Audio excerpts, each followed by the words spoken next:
There's a lot of tragic stories that are involved in wrestling. I've been a fan for many, many years, and it seems that nowadays a wrestler's lifespan is not as long as the average person. But if you ask 1,000 wrestling fans all across the planet, what is the most tragic story in all of professional wrestling? Practically all of them are going to tell you the story about the Von Erichs. If there ever is a first family in wrestling, it would be the Von Erichs.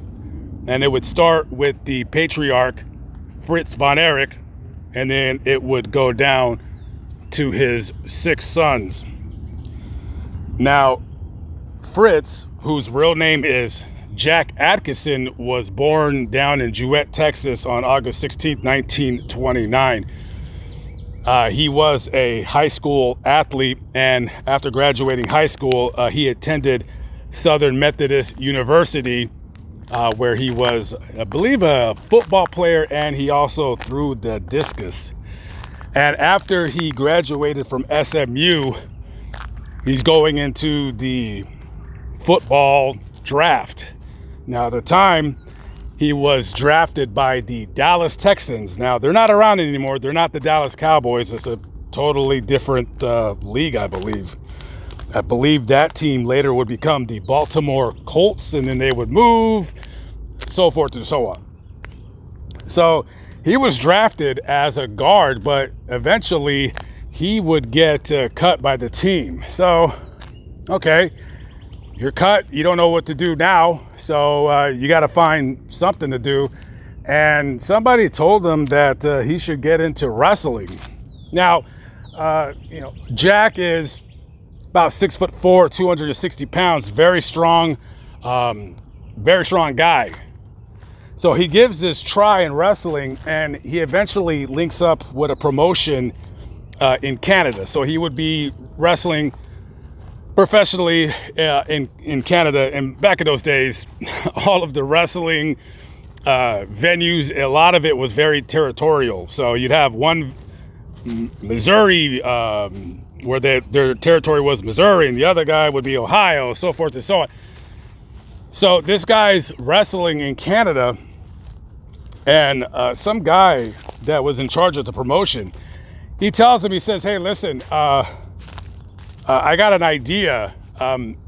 Maybe your character wouldn't be a major hit with people, so we're going to give you a character." And a lot of times, that's what wrestlers get popular off is their characters, their personas. So he says, "Okay, you're going to be Fritz Von Erich." Kind of a Nazi theme, right? So you're going to have Fritz Von Erich and his fake brother Waldo Von Erich. So you guys are going to be these big, strong German guys dropping innuendo about the Third Reich and all this stuff, right?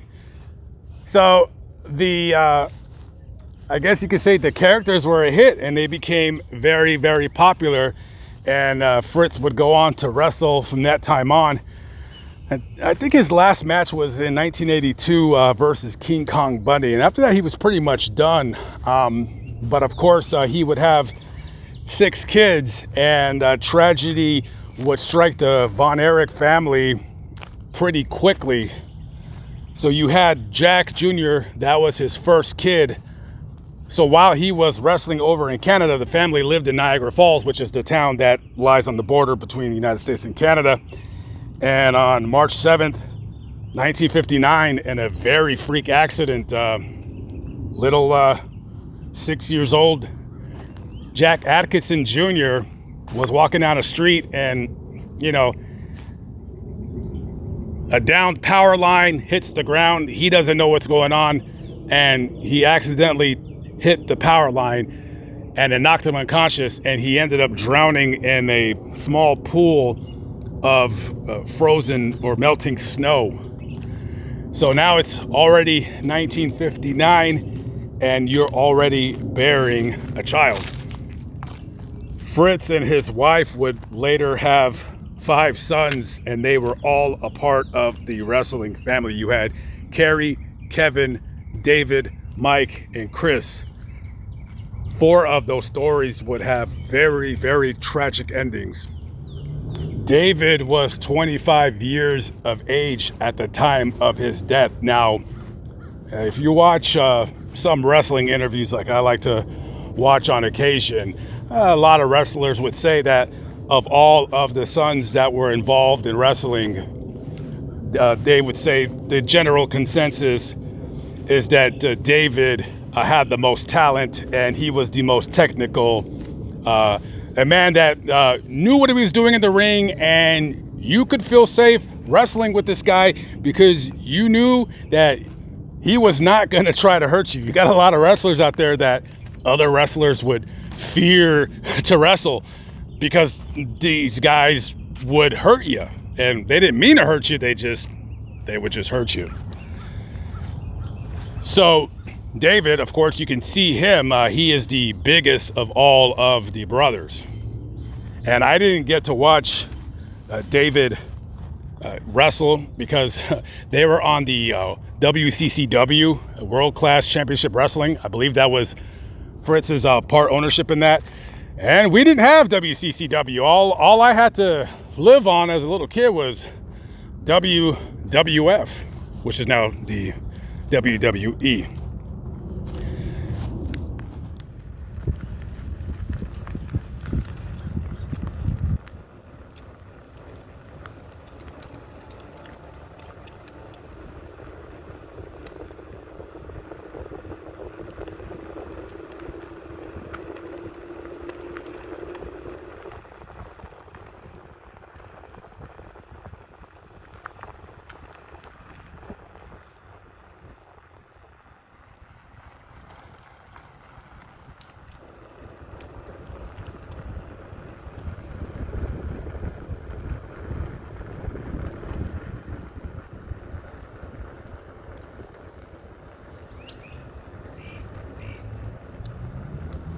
The next brother that would die under tragic circumstances was Michael von Erich.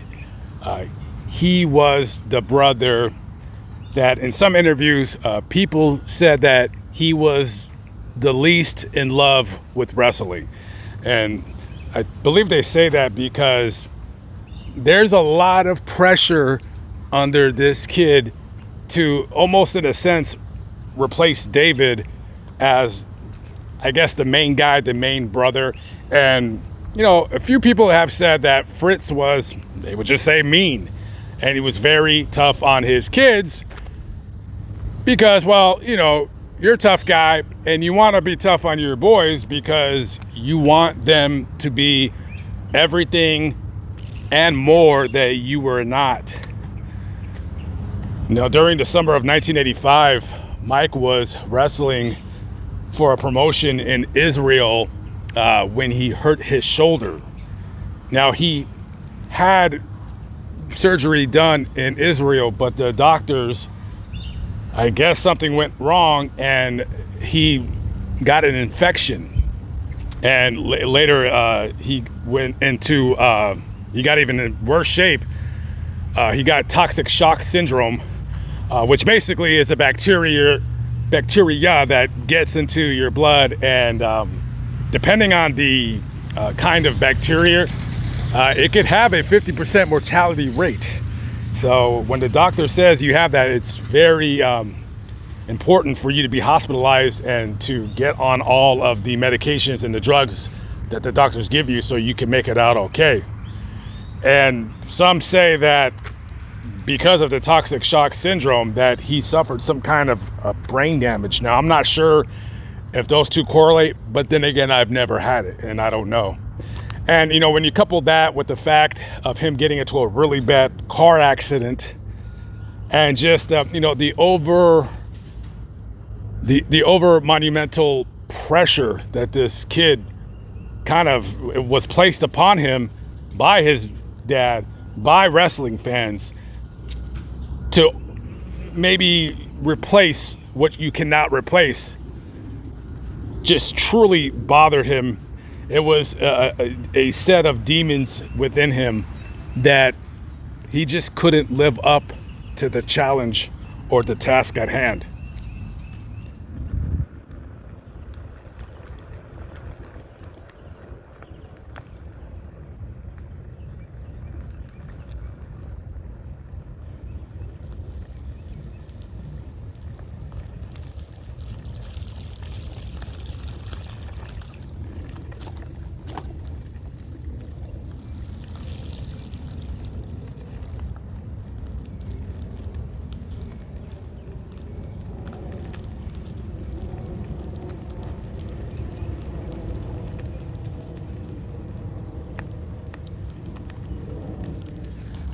Chris Von Erich is a very unusual case. He looks vastly different than his other brothers. While all of his brothers were tall, well over 6 feet tall, he was short. He was only about 5'5". And you got to ask yourself, well, in a family where your dad is 6'4", your brother was 6'5", your next brother 6'2", your other brother 6 feet, and your other brother 6'1", 6'2", why am I 5'5"? Now, I'm not exactly sure how that happened. I mean, he could have took after his mother, who knows? But he was also born with asthma. And when he was a little kid, he was taking a medication for his asthma called prednisone. And I'm not saying the prednisone stunted his growth. I don't think it was that. I don't know. But what it did do, it had a very nasty side effect where it made his bones very brittle. So even though he wrestled a little bit, where he would basically more kind of be involved with skirmishes, like where somebody would come into the ring and attack his brothers, and he'd come in there, like, the little brother, hey, get away from my brother. He couldn't wrestle because even doing the most simplest of wrestling moves could, break his arm or break his leg or whatever. So he couldn't, being born. Can you imagine you're being born in a family full of wrestlers and not even the size thing. I'm not even really talking about the size thing, because let's say he didn't have the brittle bones and he could wrestle. Do you know how popular he would be just because he was smaller? Because you're smaller, so you kind of, kids see you more their size, kind of, sort of. So you're more endearing with kids. I mean, look at Rey Mysterio Jr. That guy's 5'3", and he's one of the most popular wrestlers ever. So that could have really worked out for him. I mean, he could have been like the high-flying guy doing all kinds of acrobatic flips, doing the stuff that his brothers were not agile enough to do. But because of the side effects of the asthma medication, it ultimately prevented him from, living up to his expectations, and that the dark thoughts of the great dark unknown overtook his mind.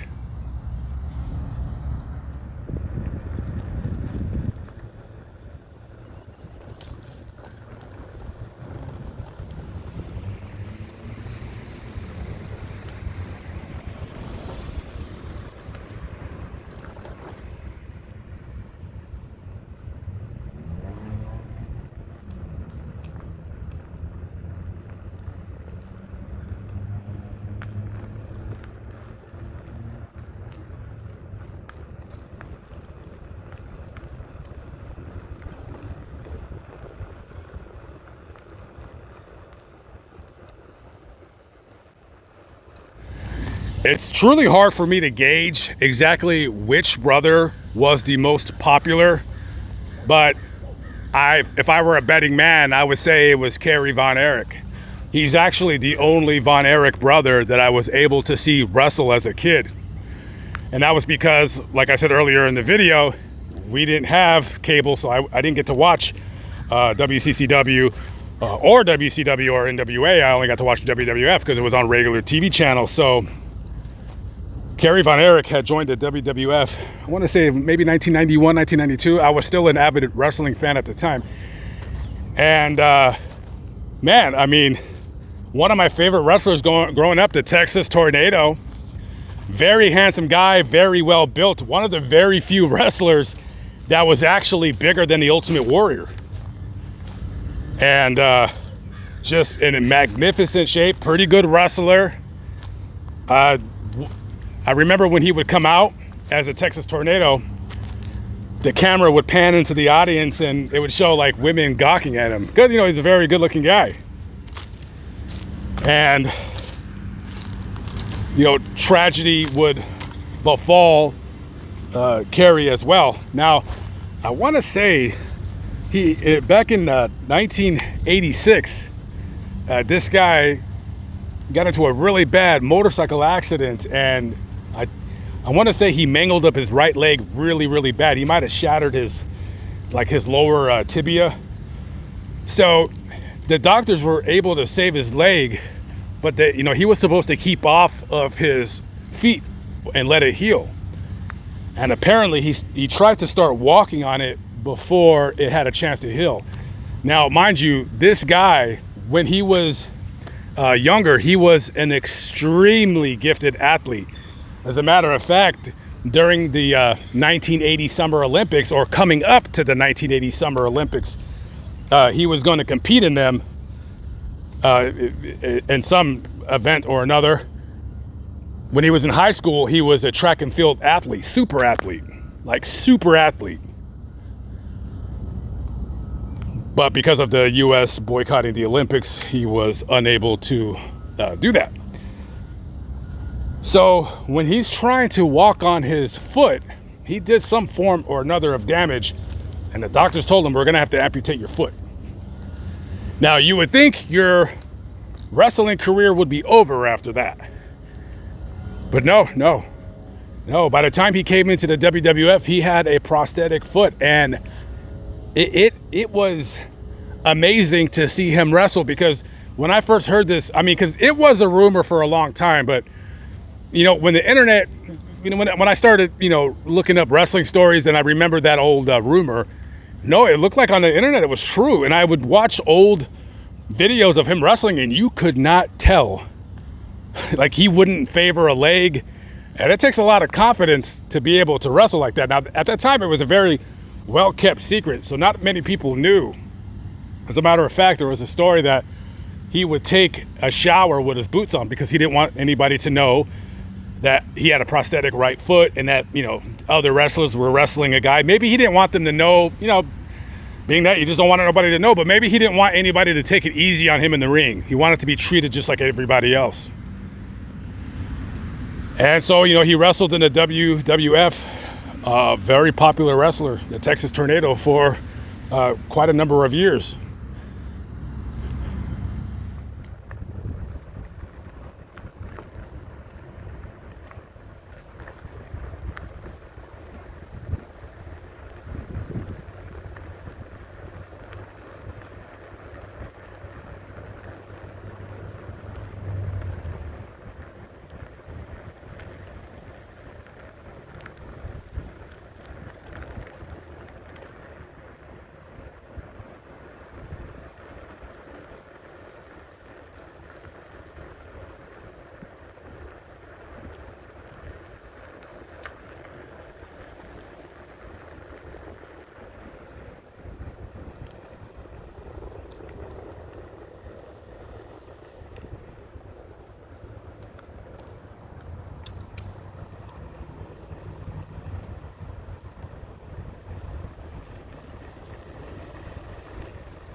This is the Von Erich family grave right here. This is Fritz Von Erich, the patriarch, buried next to his son, Kerry Von Erich. Next to them is the matriarch, Doris. And over here, to the right of this flag, are the other brothers, Mike Von Erich. Next to him is Chris Von Erich. And above is big brother, David. And next to him is his daughter. I think she died during birth, Natasha Zoanna.